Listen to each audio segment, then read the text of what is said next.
Manager Tarique ভাই ছিল। তখন সে বলছে যে ভাত না থাকলে আমি কি করবো, তোমরা তো আগে আগে সব খেয়ে ফেলে, এবং 2-3 বার করে খেয়েছে। কাউসার ভাইয়ের কাছে এসে বললাম, কাউসার ভাই কাছে তুই আগে খাস নি কেন, তোর হচ্ছে যে আগে খেয়ে ফেল দিতে আসনি। আমি কাছে তাহলে এবারটা তেই করবে না, না খাতে পারলে নষ্ট করে ফেলে দেবা না, এই কথাকে চলে গেছি। আমি বললাম যে না খাতে কথা আগে খাস নি কেন, সব তো খেয়ে ফেললি। তারপরে এই কথা বলার পর আমি এখান থেকে বলে গেলাম, তাহলে আমি এবারটার থেকে ভাত নষ্ট তারপরে করবো না। তারপরে তারপর আমি ওই ঘরে চলে গেলাম। তোমাদের ভিতরে আঘাত করলো কে প্রথমে?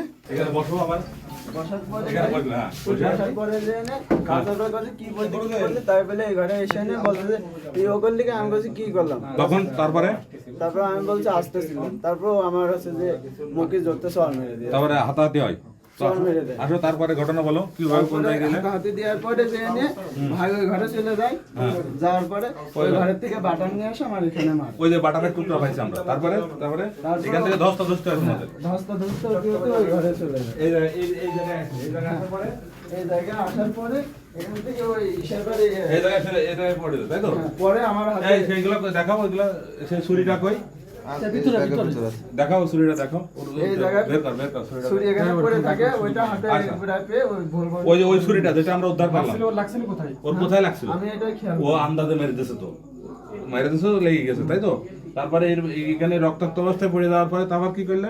হ্যাঁ, তারপরে ভাইরা তার ধরলো, মানে আমার ধরলো, ধরার পরে যে না আমি ওই বাইরে যে মানে ইয়ে বললাম, আমার তো কানে লাগার পরে আমি মানে ইয়ে মানে বুঝতে পারছি না কি করবো, আমি চুপ মেরে বসে রয়েছি। থাকার পরে ভাইরা দেখলাম তার হুটাহুটা করে হসপিটালে নিয়ে গেল। পরে যে না মহিলা কলেজের সামনে আমার নিয়ে গেল, নিয়ে যে ওখানে বসে রাখার কিছুক্ষণ পরে যে এই যে বাসা মালিক আমাকে হসপিটালে নিয়ে গেল। আচ্ছা, তাও আচ্ছা, এই তো কাহিনী। মানে তুমি স্টেপ করছো, ওই যে ছুরি আমরা উদ্ধার করছো, ওই ছুরিটা তোমার, তুমি ওইটা দিয়ে মারছো, তাই তো? হ্যাঁ, মানে এটা মেসেজ। আচ্ছা আচ্ছা, ঠিক আছে, চলো।